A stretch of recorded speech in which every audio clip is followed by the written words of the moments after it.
Hello friend, कैसे हैं आप सभी का मेरे चैनल पर फिर से स्वागत है। आज मैं फिर एक नए वीडियो लेके आ चुका हूं जो कि बहुत ही मस्ती और एंटरटेनमेंट से भरपूर है, जो कि ब्लास्ट वीडियो है। आज सच में ब्लास्ट होने वाला, थोड़ा भी वीडियो को स्किप न करे, ना तो पछताइएगा और चैनल को सब्सक्राइब कर दे। तो चलिए बिना बकचोदी किए वीडियो स्टार्ट कर। तब भाई लोग वीडियो स्टार्ट कर से पहले तो हम लोग को बहुत ही इंपॉर्टेंट बात कहल चाहता नहीं। तो बोलो बोलो दिल से रवा के बहन की भाई कैमरामैन सही नहीं है। अरे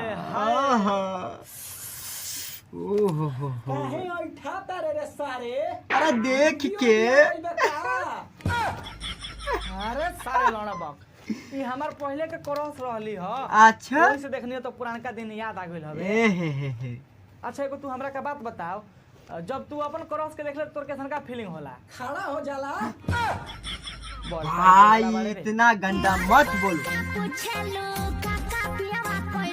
अच्छा सबके मालूम होला का करेला। ऊ तो तहार सखी सहेली के हक बावे। सच में ऊ तो तहार बताही के परी के तहार पियवा काका कहले पहले रह। खैर छोड़ो, हमार पता बाबे के तू बताइबू ना, यही से हम बता देते हैं। तो ये भौजी लो आई मीन मतलब भौजी के सहेली लो अच्छा कुछ ना कलोनी के पियवा हो सोहाग रात के देने नु मुठ हमार के सूत गइल। हां बाबा मतलब भाई जौन शादी के बाद ऐसे होला मत तौने कइलो क्यों नौरी कौन जी करी। हाँ सही में जे प्रकृति के नियम वही ना करेगा यार। अब बताओ लो भौजी के मुंह दिखाई में सोना के टिकवा टिकवा टिकवा आदमी टीका कहला के हाँ, टीका हाँ, कहला के मंगी। लान के तो मजाक नहीं भाई लोग खराब मत करियो। तो भौजी के सोना के टीका मिलल बावे तो अच्छा बात मानो भौजी गा गा का सुनावल जरूरी बावे। आगे बोलो कौन जी कहत रू।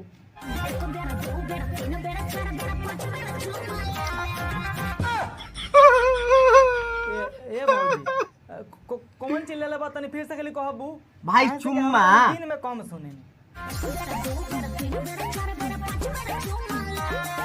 अच्छा तो ये जो चुमा के बात होता ना, हम तो सोचनी है कि कुछ और ही भाई ले लेना। तोर गलत सोच है, गलत सोच सोचता है, गलत मत रोहे सोचा ना करो। तो जान जरूरी थोड़ा ना बा। मजाक कर रहे हैं भाई। भाई बाग सारे रोहाई दे बोल ना रे सारे। तोर मौसी को अगिला ले ले बावे और कौन चीज दो गाला कहीं क्या। पहले रहनी पातर हम अब देखा मोटा। अच्छा शादी के बाद मोटेबे करेला। तो पहले तू पातर रहलू हो अब मोटा गइल बड़ू ना। झूठ बोलतिया।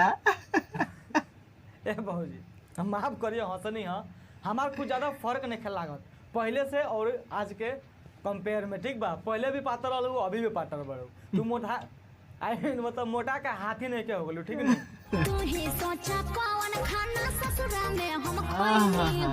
हमारा का लाड़ सोचे के बाबे कि तू कौन खाना खइलू कौन खाना ना। जौन हर मेहरारू अपन ससुरा में खाली से तो नहीं खाना खइले सही में सही में। और कौन जी खइलू खइबू गधा के समझ गई भौजी तू कौन खाना खइले बा। कैमरामैन हटा दे वीडियो। अरे अरे अरे अरे लाल बाबू, तुम इन सुंदर सुंदर लड़कियों के बीच क्या कर रहा है? मुठ मार रहा है मतलब पढ़ाई कर रहा है और कौन जी करेगा लाड़ चाटेगा। अरे ना मैडम जी, आपके कक्षा में कौन ची में क्लास में तुम भाई इन क्लास सुंदर में गलत सुंदर मत लड़कियों के सोचना। बीच क्या कर रहा है? अरे ना मैडम जी, आपके कक्षा में अरे सारे लाड़ बाबू लाल बाबू लाल बार बाबू। के मतलब ये लाल बाबू ओकरा के कक्षा ना कक्षा कहल जाला। अरे सारे कैमरा में इस सारे लौंड बबुआ के वीडियो हटाओ नहीं तो ये अपन मास्टरनियों के पेल पाल दी। आपके कक्षा में सबसे अच्छा यह जगह है, यही जो हम टावर पकड़ता है। खाली तो वीडियो अभी तक में कैसा लगा आप लोग को कमेंट जरूर कीजिएगा। और ये वीडियो का रिव्यू बहुत अच्छा किया क्रेजी भाई ने और बहुत ही अच्छा लगा मुझे वीडियो। और अभी तक जितना भी देखे आप लोग शायद हंसे होंगे, मैं भी हंसा हूँ। बहुत ही अच्छा लगा वीडियो। ये वीडियो मैं बना रहा हूँ हंसने और हंसाने के मकसद से, ना कि आपके दिल के ठेस पहुँचाने के मकसद से। बहुत ही अच्छा लगता है ऐसे वीडियो देखकर गलत सोचेगा तो हर एक चीज़ में गलत होता है, ठीक है। पॉजिटिव सोचेंगे तो पॉजिटिव माइंड रहेगा। तो हम लोग पॉजिटिव सोच से वीडियो बनाते हैं और बहुत ही अच्छा लगा। तो आगे देखते हैं क्या क्या होता है। टावरे पकड़ेला ना खड़ो हो जाला। हमार कहे के मतलब के सरू तार खाली उलेके के लगे तारा अच्छा जगह मिलत आवे और कहीं जगह तारा नहीं मिलत और ओकरे के तार टावर खड़ा होता है सार अभी जान जामले ना ही तीन के खड़ा हो जाता है।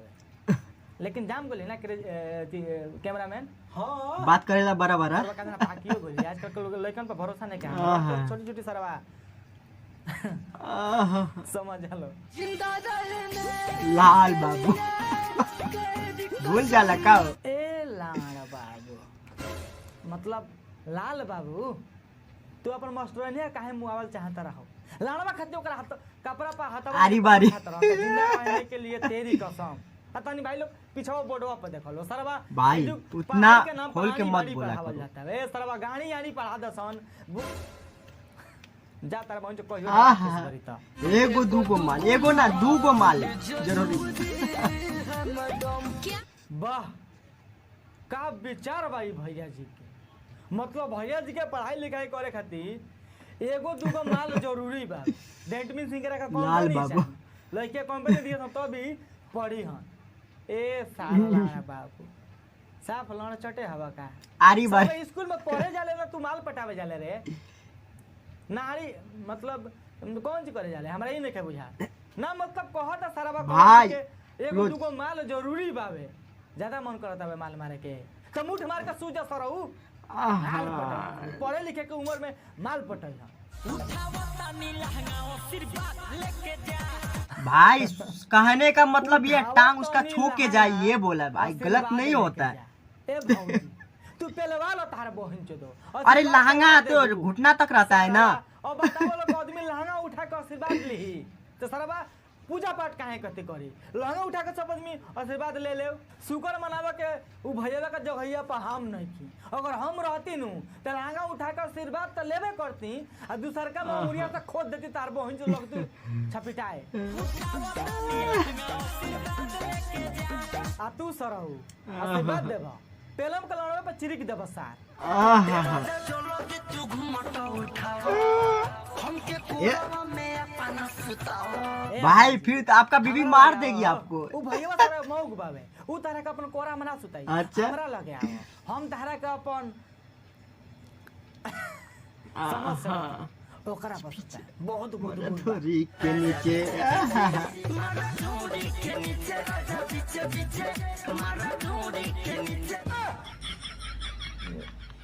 ए भाई अब तोहनी लोग के बतावल भौजी कहतिया ए राजा मारो बीचे बीचे मारो ढोड़ी के नीचे अब तोहनी लोग के बतावो लोग के सरवा आखिर वो ढोड़ी के नीचे मारी बहुत तो गलत मारी बात जा। बोलता है, आपका कैमरामैन सही नहीं है लेकिन। बड़क सारा ता नहीं भतड़ी वाला सारा बड़ सारे दोगला बड़े सारा बता नहीं सरवा ई सरवा अपना मन से बोललो सा भाई लोग कसम से एबरी हम ना कले रहनी हो सारे स्क्रिप्ट देख ले पढ़ ले सारे का बोले के बा अगर भैया का जगहिया पर हम रहती नु तो कसम से कहतनी भौजी। हेलो फ्रेंड, कैसा लगा वीडियो? अच्छा लगा तो कमेंट जरूर कीजिएगा क्योंकि बहुत ही धांसू वीडियो है, ब्लास्ट वीडियो है, बहुत ही हंसाया है वीडियो। आप लोग भी शायद बहुत हंसे होंगे। आज का वीडियो बहुत, मैं शुरू में बोला था आज का वीडियो ब्लास्ट होने वाला है, ऐसा ही वीडियो है और बहुत ही अच्छा लगा। ये वीडियो का रिव्यू भाई ने बहुत अच्छा किया है और बहुत ही अच्छा मुझे लगा। आप लोग आप लोग को कैसा लगा कमेंट करके ज़रूर बताइएगा। और जो भी चैनल पे नए हैं चैनल को प्लीज़ सब्सक्राइब ज़रूर कीजिएगा और वीडियो को शेयर भी कीजिएगा क्योंकि इतना मेहनत करते हैं और आप लोग को हंसाने के लिए करते हैं इतना मेहनत। और इसे नेगेटिव में मत सोचिएगा, पॉजिटिव सोचिएगा तो अच्छा लगेगा। सिर्फ हंसने और हंसाने के लिए ये वीडियो बनाया जाए, किसी के दिल को ठेस पहुँचाने के लिए नहीं। और फिर मिलेंगे बाद में नेक्स्ट वीडियो में। Bye by.